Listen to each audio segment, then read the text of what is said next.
Vistara airlines की flight 944 Mumbai से दिल्ली की ओर आगे बढ़ रही थी। विमान में 155 यात्री और 7 क्रू मेंबर्स सवार थे। सब कुछ सामान्य लग रहा था, लेकिन दिल्ली के करीब पहुंचते ही मौसम ने कहर बरपा दिया। मूसलाधार बारिश, बवंडर जैसी तेज हवाएं और घने बादल के वजह से रनवे को देखना नामुमकिन हो रहा था। कॉकपिट में तनाव बढ़ रहा था। ईंधन खत्म होने के करीब था और हर बीतता सेकंड विमान को खतरे के और करीब ला रहा था। 162 लोगों की जिंदगी अब इस बात पर निर्भर करती है कि अगले कुछ मिनटों में पायलट क्या फैसला लेंगे। क्या विमान सुरक्षित लैंड कर पाएगा या यह उड़ान एक और दर्दनाक हादसे में बदल जाएगा? चलिए पता लगाते हैं।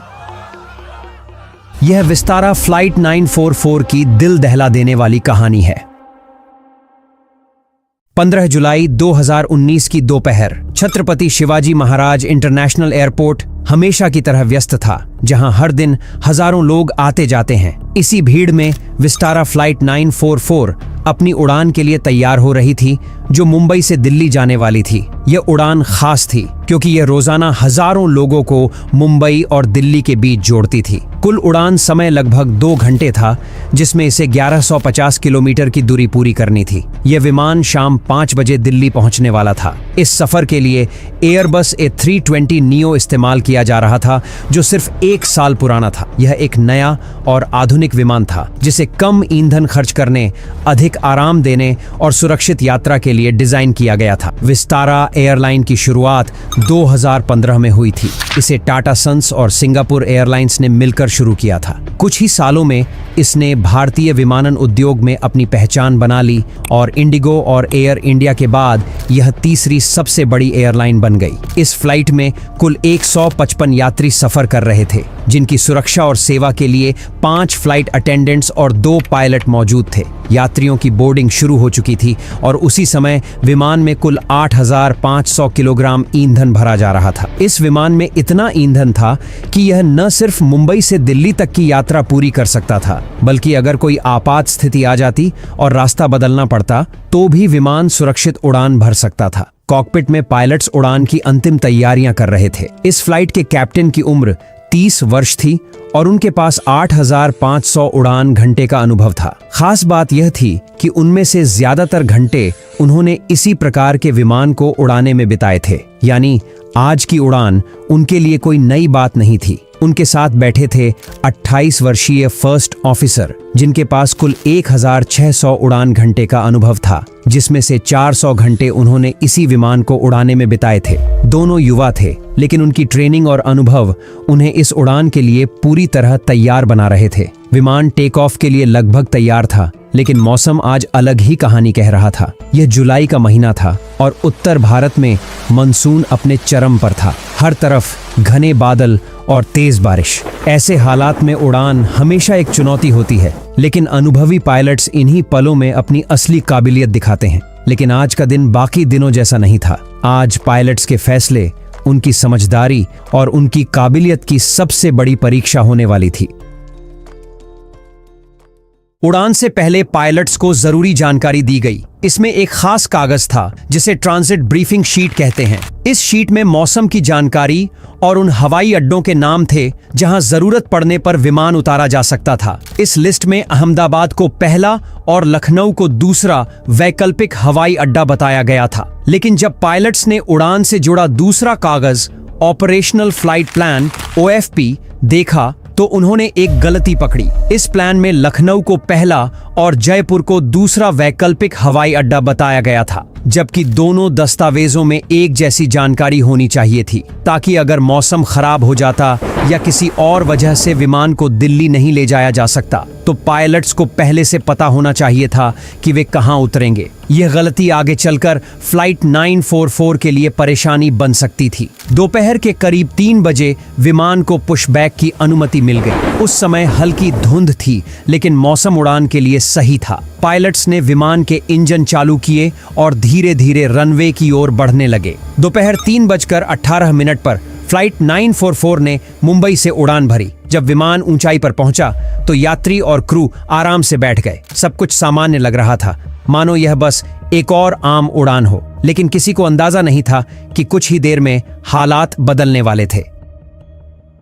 उड़ान के समय विमान में 8,274 किलो ईंधन था, जो दिल्ली तक पहुंचने के लिए पर्याप्त था। इसके अलावा विमान में 1100 किलो अतिरिक्त ईंधन भी था, जिससे जरूरत पड़ने पर किसी और हवाई अड्डे पर उतारा जा सकता था। विमान धीरे धीरे 35,000 फीट की ऊंचाई पर पहुंच गया। पायलट एयर ट्रैफिक कंट्रोल से जुड़े थे और तय रूट पर उड़ रहे थे, लेकिन इस दौरान दिल्ली में मानसूनी तूफान बनने लगे थे। मौसम विभाग ने पहले ही खराब मौसम की चेतावनी दी थी, लेकिन पायलट्स एक जरूरी बात भूल गए, रास्ते में आने वाले हवाई अड्डों के मौसम की जानकारी लेना। अगर पायलट्स ने पहले ही दिल्ली के मौसम को लेकर संदेह होने पर अहमदाबाद, उदयपुर या जयपुर के मौसम की जानकारी ले ली होती तो उनके पास सुरक्षित लैंडिंग के लिए अच्छे विकल्प होते। जब फ्लाइट दिल्ली के करीब पहुंची तो क्रू को बुरी खबर मिली। दिल्ली में तेज आंधी और तूफान आ रहा था। हवा बहुत तेज थी, भारी बारिश हो रही थी और आसमान बादलों से ढका था। ऐसी स्थिति में विमान को उतारना बहुत मुश्किल हो सकता था। जैसे ही विमान लैंडिंग की तैयारी करने लगा, एयर ट्रैफिक कंट्रोल से एक और बुरी खबर आई कि मौसम और ज्यादा बिगड़ चुका है। लैंडिंग करना असंभव था। कई विमानों ने लैंडिंग की कोशिश की, लेकिन उन्हें दोबारा ऊपर उड़ना पड़ा। अब फ्लाइट को हवा में चक्कर लगाने के लिए कहा गया। क्रू पूरी तरह सतर्क हो गए और लगातार मौसम की जानकारी लेने लगे। अब सबसे बड़ा सवाल यह था, अगर दिल्ली में लैंडिंग नहीं हो पाई तो अगला कदम क्या होगा? मुश्किलें लगातार बढ़ रही थीं। आसमान काला हो चुका था, बारिश तेज हो रही थी और विमान झटके खा रहा था। क्रू को बार बार अपडेट मिल रहे थे, लेकिन अभी तक लैंडिंग की अनुमति नहीं मिली थी। विमान के पास 1100 किलो अतिरिक्त ईंधन था, जिससे वे कुछ देर और दिल्ली के ऊपर मंडरा सकते थे, इस उम्मीद में कि मौसम सुधर जाएगा। लेकिन ऐसा करने का मतलब था कि अहमदाबाद जाने का विकल्प खत्म हो जाएगा। फिर भी कैप्टन ने इंतजार करने का फैसला किया। हर बीतते मिनट के साथ ईंधन कम हो रहा था, लेकिन यही इंतजार उनकी सबसे बड़ी गलती साबित हुआ। दिल्ली एयरपोर्ट के ऊपर ज्यादा देर तक चक्कर लगाने की वजह से अब अहमदाबाद में लैंड करने का विकल्प पूरी तरह खत्म हो चुका था। ऐसे में अब केवल दो ही विकल्प बचे थे, या तो वे दिल्ली में उतरने की अनुमति का इंतजार करें या लखनऊ की ओर रुख करें। लेकिन साफ निर्देश न मिलने के कारण यह फैसला लेना आसान नहीं था। यही वह क्षण था जब एक और विकल्प पर विचार किया जा सकता था। जयपुर पास में था और वहां मौसम भी ठीक था, लेकिन समस्या यह थी कि विस्तारा एयरलाइन की वहां कोई ऑपरेशनल सुविधा नहीं थी। इसका मतलब था कि ग्राउंड सपोर्ट नहीं मिल पाता और यात्रियों को भी परेशानी हो सकती थी। इसीलिए एयरलाइन की नीति के तहत लखनऊ को प्राथमिकता दी गई, भले ही जयपुर ज्यादा सुरक्षित था। विमान लगातार 20 मिनट तक दिल्ली के ऊपर मंडराता रहा। अब उनके पास सिर्फ 3800 किलो ईंधन बचा था। कैप्टन ने एयर ट्रैफिक कंट्रोल को चेतावनी दी कि वे सिर्फ 10 मिनट और हवा में रह सकते हैं। इसके बाद उन्हें किसी और एयरपोर्ट पर जाना पड़ेगा। तनाव बढ़ता जा रहा था और हर गुजरते मिनट के साथ ईंधन की मात्रा खतरनाक रूप से घट रही थी। लेकिन ठीक उसी वक्त जब स्थिति बेहद गंभीर हो चुकी थी, तभी एयर ट्रैफिक कंट्रोल से राहत भरी खबर आई। शाम 4:57 पर क्रू को बताया गया कि वे दिल्ली में लैंडिंग की प्रक्रिया शुरू कर सकते हैं। यह सुनकर क्रू को एक नई उम्मीद मिली। अब उनके पास दिल्ली में उतरने का आखिरी मौका था। लेकिन बड़ा सवाल यह था, क्या खराब मौसम उन्हें सुरक्षित उतरने देगा या फिर सबसे बड़ा खतरा अभी बाकी था? जैसे ही विमान रनवे के पास पहुंचा, मौसम अचानक बिगड़ने लगा। तेज हवा चलने लगी, जिससे विमान को सीधा रखना मुश्किल हो गया। कैप्टन ने लैंडिंग गियर नीचे किया और फ्लैप्स सेट किए, लेकिन फिर भी विमान हिलता रहा। यात्रियों को झटके लग रहे थे, जिससे सब डर गए और अपनी सीटें कसकर पकड़ ली। लेकिन जैसे ही विमान 250 फीट की ऊंचाई पर पहुंचा, हवा की दिशा बदल गई और तेज हवा पीछे से धक्का देने लगी। इसके अलावा रनवे गीला था, जिससे ब्रेक लगाने पर विमान के फिसलने का खतरा था। ऐसी स्थिति में रुकना बहुत मुश्किल हो सकता था। कैप्टन ने तुरंत फैसला किया कि अब लैंडिंग करना सुरक्षित नहीं होगा। उन्होंने विमान को दोबारा ऊपर उठा लिया। अब विमान दोबारा हवा में था, लेकिन ईंधन सीमित था। पायलटों ने तुरंत लखनऊ की ओर जाने का निर्णय लिया और वहां के मौसम की जानकारी लेनी शुरू कर दी। हालांकि लखनऊ पहुंचने से पहले एक और परेशानी खड़ी हो गई। वहां भी मौसम खराब हो चुका था। इसी दौरान कॉकपिट में एक और समस्या खड़ी हो गई। लखनऊ के रास्ते में भी मौसम खराब हो चुका था। साथ ही इस रास्ते में आगरा के पास भारतीय वायुसेना का एयरबेस था, जहां नागरिक विमानों को उड़ान भरने की अनुमति नहीं थी। इसलिए कैप्टन को लंबा रास्ता लेना पड़ा, जिससे ईंधन और तेजी से खत्म होने लगा। अब स्थिति और गंभीर हो गई थी। इस बीच एयर ट्रैफिक कंट्रोल ने क्रू को जयपुर जाने का सुझाव दिया, क्योंकि वहां मौसम ठीक था और जयपुर लखनऊ की तुलना में ज्यादा पास था।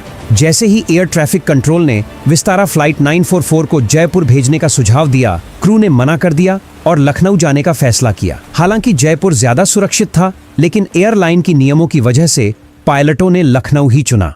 Vistara 944. Do you have any interest in diverting to Jaipur? The airport is vacant. Negative, sir. Lucknow is our designated alternate airport, Vistara 944.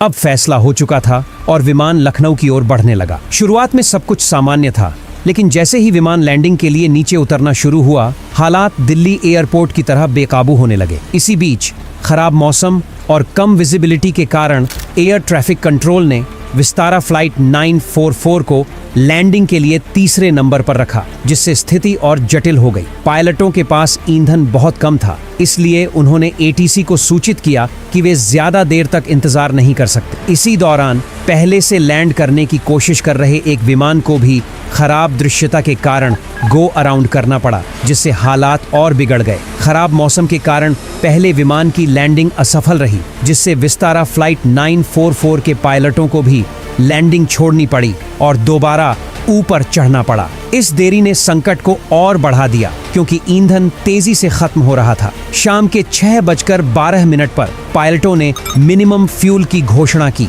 जिससे साफ हो गया कि उनके पास सिर्फ 20 से 25 मिनट की उड़ान का समय बचा है। कुछ ही देर बाद फ्यूल इंडिकेटर एम्बर जोन में पहुंच गया, जो खतरे का संकेत था। हालात गंभीर होते जा रहे थे और कोई दूसरा विकल्प न होने के कारण पायलटों ने तुरंत मेडे कॉल जारी कर दी। Mayday, Mayday, Mayday. Vistara 944 declaring fuel emergency. We need an airport for immediate landing.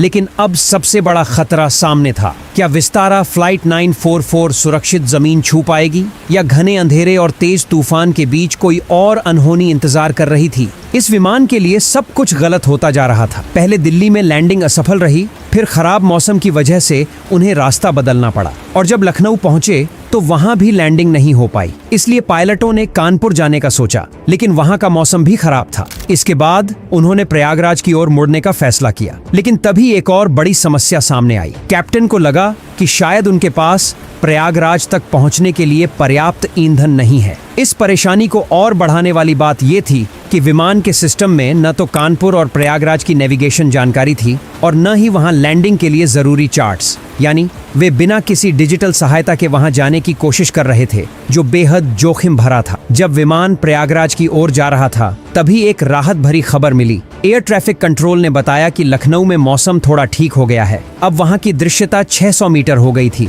जो लैंडिंग के लिए जरूरी थी। कुछ ही देर बाद एक और अपडेट आया, दृश्यता और भी बेहतर हो चुकी थी। ये सुनते ही सभी को उम्मीद की एक नई किरण दिखी। फर्स्ट ऑफिसर ने तुरंत कंट्रोल टावर को संदेश भेजा, Lucknow Mayday, Vistara 944, we are turning back to Lucknow. Captain ने बिना देर किए रनवे 27 पर लैंडिंग की तैयारी शुरू कर दी। अब उनके पास बस एक ही मौका था। अगर लखनऊ का मौसम फिर से बिगड़ जाता तो स्थिति बहुत खतरनाक हो सकती थी। विमान में ईंधन इतना कम था कि दोबारा लैंडिंग की कोशिश करने का कोई मौका नहीं था। एयर ट्रैफिक कंट्रोल ने तुरंत सबसे छोटा और सीधा रास्ता दिया, क्योंकि अब विमान सिर्फ ईंधन के धुएं पर उड़ रहा था। अब देखना यह था कि क्या वे पहली ही कोशिश में सुरक्षित लैंडिंग कर पाएंगे, या आखिरी पलों में कोई नया खतरा उनका इंतजार कर रहा था।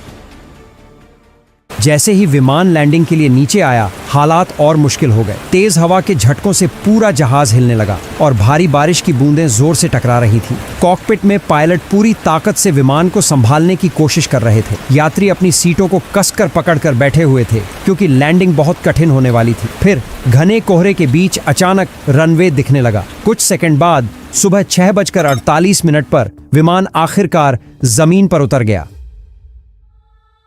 यह देखकर क्रू और यात्रियों ने राहत की सांस ली, लेकिन असली झटका लैंडिंग के बाद लगा। जब पायलटों ने ईंधन मीटर देखा तो उनकी आंखें फटी की फटी रह गईं। विमान में सिर्फ 348 किलोग्राम ईंधन बचा था, जो केवल 5 से 10 मिनट तक की उड़ान के लिए काफी था। अगर उन्होंने प्रयागराज जाने का फैसला किया होता तो विमान रास्ते में ही ईंधन खत्म होने की वजह से गिर सकता था। इस घटना के बाद विशेषज्ञों ने पायलट्स के फैसलों पर सवाल उठाए। भले ही पायलटों ने कंपनी के नियमों का पालन किया था, लेकिन उनके फैसलों में कई बड़ी गलतियां थीं, जैसे वे लखनऊ ही जाने पर अड़े रहे, जबकि मौसम लगातार खराब हो रहा था और जयपुर जैसी सुरक्षित जगहें मौजूद थीं। इसके अलावा कम होते ईंधन की गंभीरता को भी उन्होंने सही समय पर नहीं समझा। इस खतरनाक स्थिति के बावजूद पायलटों का लाइसेंस रद्द नहीं किया गया, लेकिन उनके फैसले ईंधन की सुरक्षा को लेकर लापरवाही और दबाव में सही निर्णय लेने की क्षमता पर बड़े सवाल खड़े हुए। इस घटना से यह सीखने को मिला